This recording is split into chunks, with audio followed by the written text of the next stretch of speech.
I'm T Love, and this is the Love Song Podcast, a Love Song media production. I want to begin this show, as always, by giving some love to my sponsor, Shirts and More, located at 2517 Jacob Street in Wheeling, West Virginia.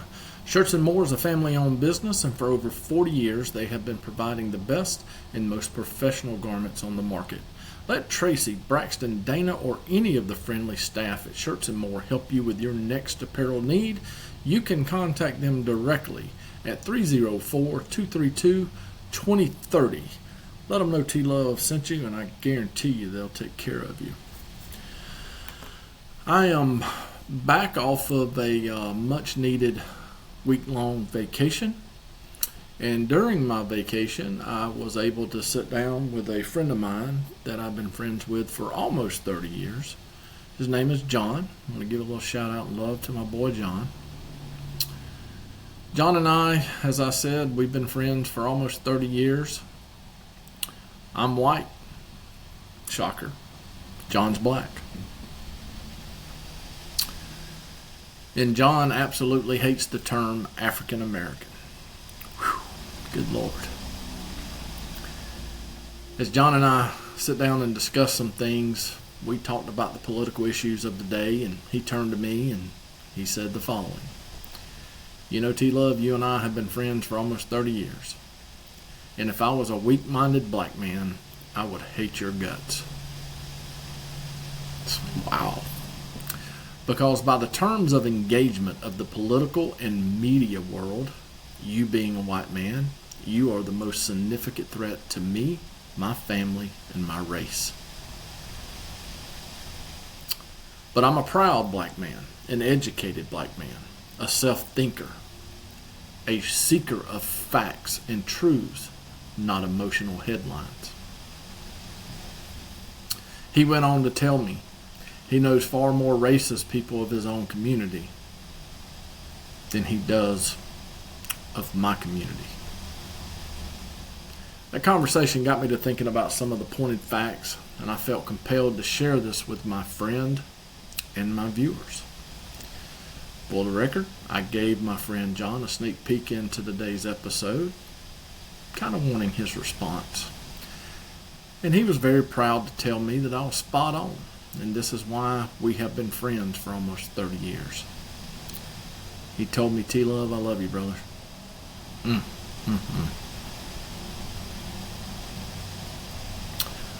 That's my dog. That's one of my ride and die partners for sure. If I called him up and told him I needed his help and I couldn't tell him anything about what I was needing his help for, and he couldn't tell anybody, his response would be, whose truck are we taking? That's the kind of friend John is. So, with my friend's blessing and approval, I give you today's episode 41, The False Racial War in America. Black Americans make up approximately 13.5% of the U.S. population, which is about 46 million people, when considering those who identify as black alone. If you include individuals who identify as black in combination with any other race, that figure rises to about 15.4. According to the Democrat Party, the SPLC, and the ACLU, white supremacy is the largest danger to America's way of life. The narrative is then parroted by the left-wing news media. So let's dive into some of the false narrative and facts that the rich and powerful want to keep hidden from the American public, shall we? Let's start with former President Joe Biden as being on the record of saying the following. In his 2023 commencement address at Howard University, he elevated domestic violent extremism, specifically rooted in white supremacy, as the single most dangerous terrorist threat in our homeland. He has strongly rebuked racist ideologies at the site of racially motivated violence, such as the 2022 supermarket shooting in Buffalo, New York, and the 2015 shooting at Mother Emanuel AME Church in Charleston, South Carolina. He spoke out against the shooting at Charlottesville, Virginia, as it related to that August 2017 event. Biden stated, "In that moment, I knew the threat to this nation was unlike any I had ever seen in my lifetime."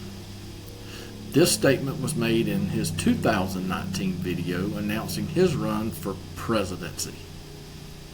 However, Biden never investigated this incident because certain left-wing groups were found to be funding the people behind it. Even former President Barack Obama has consistently characterized white supremacy and racism as deeply rooted, systemic flaws in American society. Rather than framing them as isolated incidents of overt hatred, he has emphasized that their destructive legacies cast long shadows over modern institutions, the criminal justice system, and economic opportunity. Then we've got the Southern Poverty Law Center, the SPLC. We got their take on white supremacy. Hate-based crimes that target individuals for their race, religion, sexual orientation, or gender identity are an individual and societal problem. State-based violence that supports white supremacy is undermining our vision of an inclusive democracy. Second quote. More than 1,500 hard right extremist groups operate across the country, pushing white supremacy, white Christian nationalism, anti-government sentiment, anti-Semitism, and other dangerous ideologies. Third quote. To push white supremacy out of the mainstream and remedy the harm done to communities, we must intervene proactively by supporting grassroots partners and building resilience to extremism. All three of those quotes came directly from the SPLC website. But then there's this federal indictment against the SPLC currently. The indictment specifically alleges that one of SPLC's paid sources was a member of the chat group that planned the 2017 Charlottesville rally. According to the DOJ, this informant attended the Charlottesville rally, made racist posts under SPLC supervision, and helped coordinate transportation for attendees while receiving SPLC payments. The U.S. Department of Justice indicted the SPLC on federal fraud and money laundering charges, alleging it secretly funneled over $3 million of donor funds to members of the Ku Klux Klan and other extremist groups. Sounds more of the same from January 6th, but that's a story for another episode. Then there's the American Civil Liberties Union, the ACLU. Officially identifies as a nonpartisan organization, but it is wildly characterized as left-leaning or liberal. The connection between the ACLU and white supremacy lies only in the fact that the ACLU historically defends white supremacists' First Amendment right to free speech and assembly, despite vehemently condemning their ideology. Now remember, I told you that black Americans make up approximately 13.5% of the population, about 46 million people. According to historical FBI expanded homicide data, in cases where the race of both victims and the offender is known, roughly 85 to 90% of black homicide victims are killed by black offenders, with overall homicide victimization hovering at around 10 to 11,000 deaths per year. That means that 10 to 11,000 black Americans die at the hands of another black American every year. Based off that same FBI Crime Data Explorer reports, around 200 to 400 black victims are killed by white offenders annually in incidents where the race of both the victim and offender is known. That's an interesting That is an interesting fact there. It's basically telling you that white people kill somewhere between 200 and 400 black people annually, which, by the way, is way too many. But of the 10 to 11,000, we'll just call it 10, of the 10,000 black people that are killed annually, white people are responsible for, we'll call it 300. While 90% of black people who are killed at the hands of other black people. That's an interesting piece of data right there. Most homicides in the United States are intraracial, not interracial, interracial. In cases where the race of the offender is identified, the vast majority of black homicide victims are killed by black offenders, and the vast majority of white homicide victims are killed by white offenders. Black Americans have the highest per capita arrest rates for violent and property crimes in the United States, according to the data from the FBI Uniform Crime Reporting Program. However, criminologists and organizations like the NAACP Criminal Justice Fact Sheet emphasize that these statistics reflect deep socioeconomic inequalities, concentrated urban poverty, and historical disparities in policing rather than inherent differences in criminal behavior. Interesting. Across most crime categories, white individuals account for the highest total volume of arrests because they represent the largest portion of the U.S. population. When measured per capita, according to population size, black Americans show disproportionately higher arrest and incarceration rates. On various community platforms, public consensus is that these systemic disparities are tied to systemic and localized socioeconomic drivers rather than race itself. Here's a breakdown by specific crime type and per capita representation, drawing both population and law enforcement data. Violent crime. Black Americans account for approximately 26 to 28% of all arrests for violent crimes, and over 50% of the arrests for homicide, despite making up roughly 13.7% of the population. White Americans account for the largest total number of arrests, nearly 70% of all adult arrestees, followed by black Americans and then Hispanic or Latino individuals. Black Americans are also disproportionately the victims of violent crime, experiencing higher rates of homicide victimization than other demographic groups. Now let's look at another leading killer among the black community, one that we don't like to talk about. It's a very sensitive subject, and as a man, it's kind of taboo for me to talk about, but I just punch it in, go get the data, and I'm just reporting the news. There are roughly 1 million babies aborted in the United States each year. 40% of those are black, which means 400 black babies are aborted annually. Compare that to other races. Approximately 72.3% of the U.S. population identifies as white alone, while 56.1% identifies as white alone and non-Hispanic. These women make up about 32% of the population. Whites make up 200 million of the U.S. population. Black makes up 46 million of the population. And, 32% of all abortions are white, while 40% of all abortions are black. So proportionately, again, the leading cause of black baby deaths at 40%, which is 400,000 a year, has nothing to do with race. It's got to do with black on black crime, black on black murder. Oh, John, you're going to get me in trouble. America's largest hate groups are decentralized and largely rooted in white supremacy, LGBTQ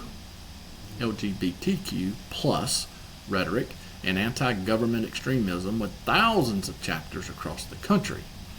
Organizations tracking These entities highlight several prominent nationwide networks that account for the highest membership volumes and visibility. They include Patriot Front, the Proud Boys, the Ku Klux Klan, Moms of Liberty, Sovereign Citizens, and Militias. I'm going to pause right there and tell you, I've heard of the Proud Boys. I didn't know that the Klan still existed. I was shocked to find out that Moms for Liberty was a hate group, and I didn't know much about Sovereign Citizens and Militias until I pulled this up.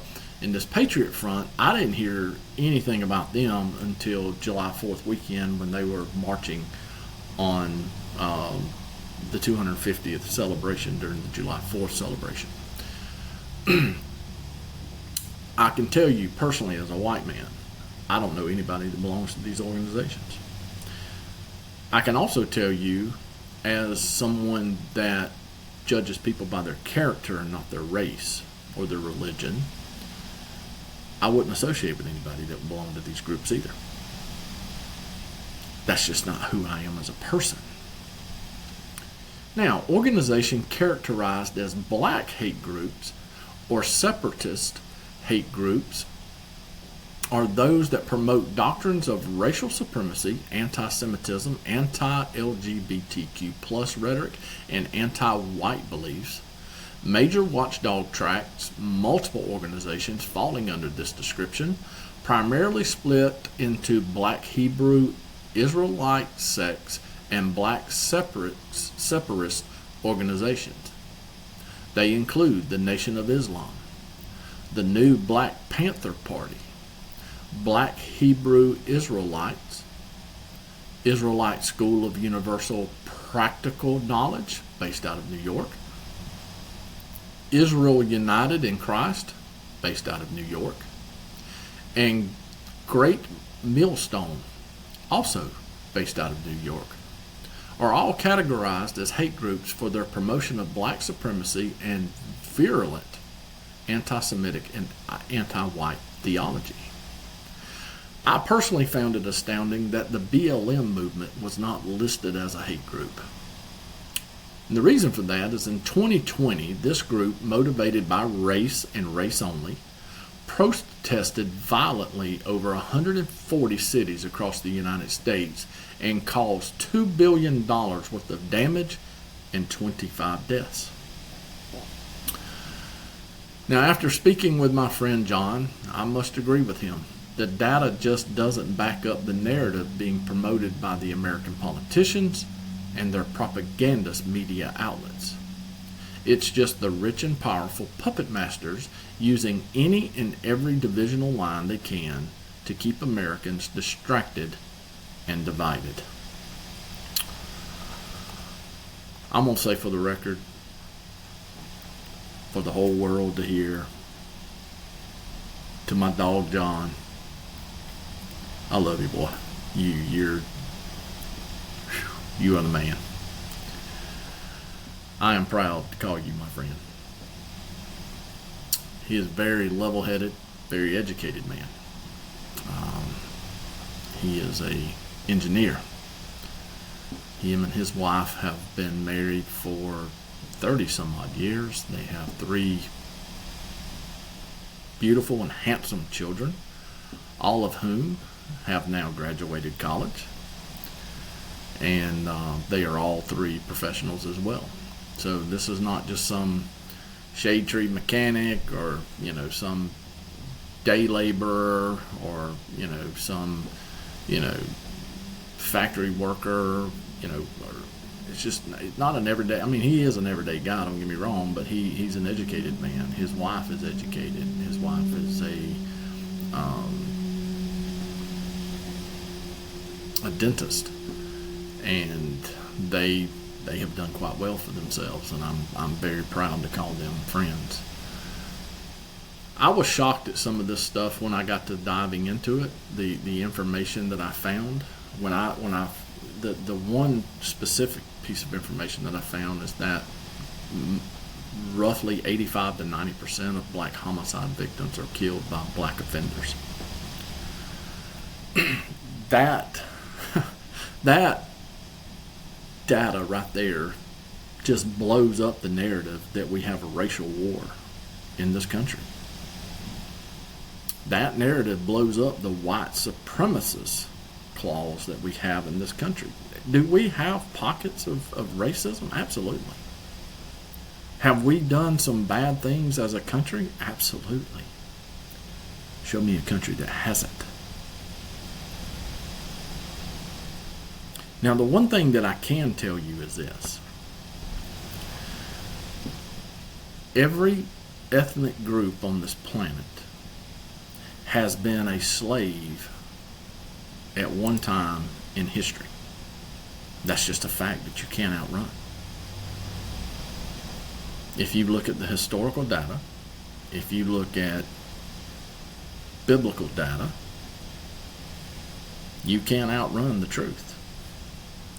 Every ethnic group on this planet has been a slave.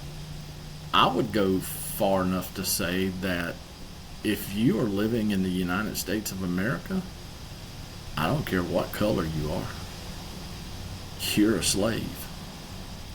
You get up every day, you go to work,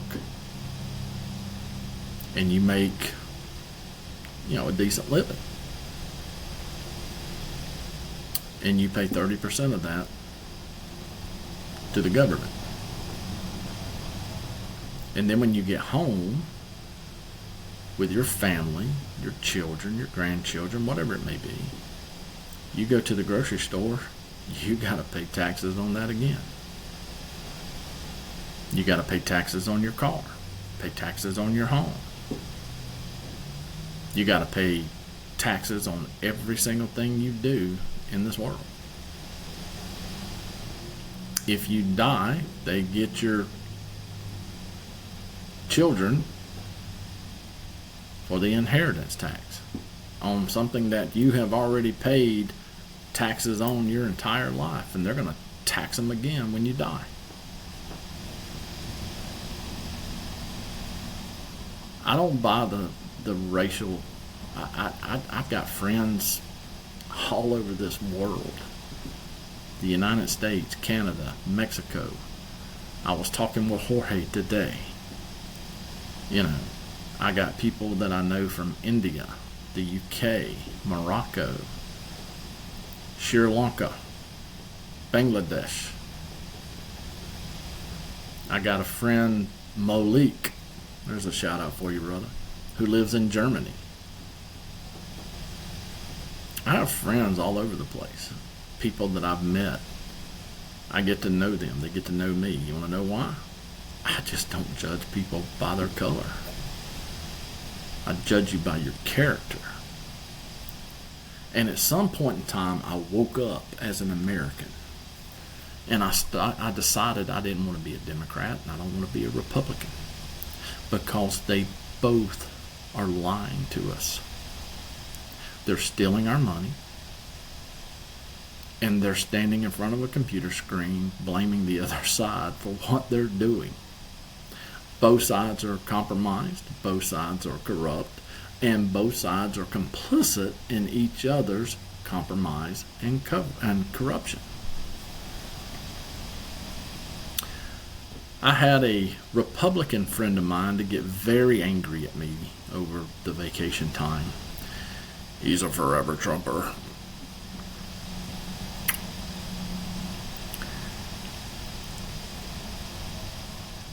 I told him that he was an idiot, for lack of better words. You got Donald Trump in the White House, you got a Republican House and a Republican Senate, and you cannot get the Save America Act passed. You've got a conservative White House, and Senate, and you can't get the world's largest pedophile ring put out on public display for everyone to see. And as we got to going back and forth about things, I told him, I said, do you not listen to yourself? You are a lifelong Republican. Good for you, brother. I know what the Republican Party used to stand for, just like I know what the Democrat Party used to stand for. You want me to believe that Donald Trump is conservative? Christian? Come on. No, sir. I think you need to spend more time on your knees and in your Bible and let God direct your heart instead of listening to your emotions because you're a Republican and you gotta hate the Democrats. And it's the same way on the other side as it reflects back to today's episode. When you look historically at the racism in this country, the Republican Party was started to fight racism. That's how President Lincoln got into office. It was the Republican Party that freed the slaves. And back during the 50s and 60s, during all of the civil rights stuff, it was the Republican Party who was standing up for Black America. It was the Democrat Party who had all of these crazy Jim Crow, the counting the jelly beans in the jar and all this crazy stuff that went on. That was left wing. My friend John brought this to my attention last week when we were talking. He says, as an educated black man, I cannot in good conscience vote for a party that has historically, since the beginning of time of the U.S., been racist. I was shocked.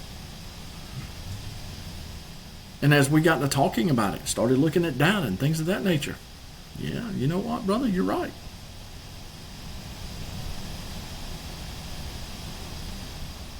And as I look at today's party, right? It is the Democrat Party who is the party for abortion. That same party that has been racist their entire existence. They absolutely fight and claw for the right to kill babies. 400,000 black babies a year.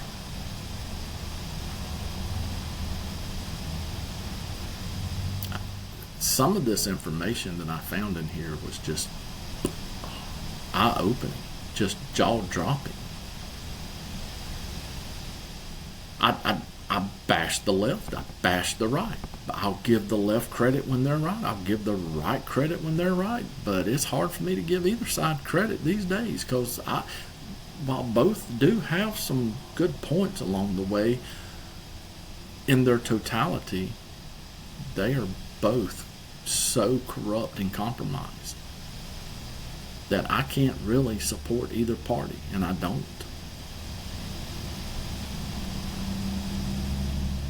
I'm shocked at some of this data. And to have our government and the media on repeat cycle, the government, the one side of the government just talking about, all of this crazy stuff about racism, and then watch the media just go into parrot mode and just parrot everything that they're told. And you have people out here that don't have the intellect or even the common sense to just sit down. I don't do a lot of Googling. I try to find data where I go to the FBI crime reports. I don't try to take it off of Google because Google is compromised in itself. I mean, the kid that shot Trump, Crooks, somebody in Israel Googled that kid 6 months before he shot Trump. If you go try to find that today, you can't find it because they have scrubbed it. Why would you scrub that information unless you're trying to hide something? I long for the day that our media tells these politicians to bend over and shove all of this BS up their backside. I long for the day where my viewers and the tens of thousands, if not millions of Americans just stop being a Democrat, stop being a Republican, and get back to being an American, and tell this government and this media just to go choke.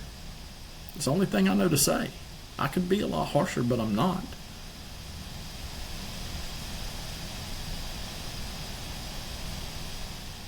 We have to find common ground. And I am one of these people that believe that 80% of the American people agree on 80% of the issues.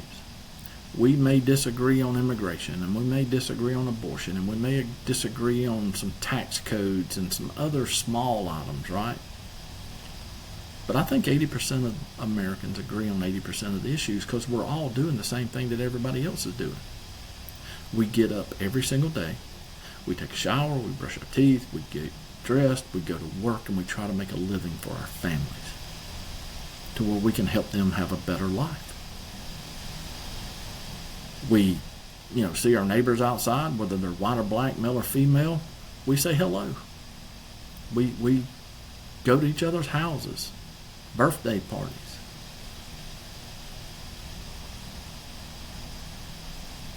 There's way too much hate in this world. And the biggest hate of all is the Democrat Party hating their boy, Donald Trump, who has been a Democrat his entire life until he decided to be president of the United States and run on a Republican ticket. I have one friend that said, well, if JFK was alive today and ran for president, he would run on a Republican ticket. I think the Republican Party is more of the Democrat Party of the 60s.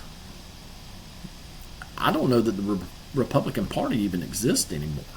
It died under Bush 43, which is how Donald Trump was able to come in and take over not the Republican Party, but to start the MAGA movement. And all you hear on TV and on the radio and every news article that comes across your phone is what a terrible human being Donald Trump is. You think Biden, Obama, and Bushes and Clintons were any better? If you do, you are sorely ignorant. Donald Trump is just so rich, he says out loud what all these other people said behind the curtain. They're all part of the same machine. And if you don't know that, then you don't understand American politics. Everything that happens in this world happens in a secret meeting somewhere. It doesn't happen on a House or Senate floor for a vote. The United States is not run or operated by the president or the House or the Senate, for that matter. That's just political theater for all of us American taxpayers. That's all that is. The CIA, Israel, the Mossad, and some of the European global elitists run the entire world. And depending on what country you're in, depends on what narrative gets told. I'm going to do an episode later this week about Iran. As Americans, we've been brainwashed to believe that these people are bad. And maybe they are. But you're going to be sorely shocked when you find out that America created this country. They had a duly elected leader that the United States didn't like. And they took him out. And put in a very unpopular leader that was there. And they've just gotten more and more radical ever since. Do your history. Do your research. Stop believing Fox, CNN, and MSNBC. Stop being a Democrat or a Republican and get back to being an American. And the minute you get back to being an American and you stop believing the narratives, like Lindsey Graham died of a heart attack Sunday night, or Saturday night, whatever night it was, I think it was Saturday night. No, he didn't. the time frame doesn't allow him to be. We're all just one diagnosis, one accident, or one unexpected phone call away from living a much different life. I implore you, stay humble, be kind, show your love, and go check on your people, because it is the people, the everyday citizen. That's who matters. Not the politicians, not the media. You and I. At some point, we've got to band together and take this country back. Until I see you on the next episode, take care.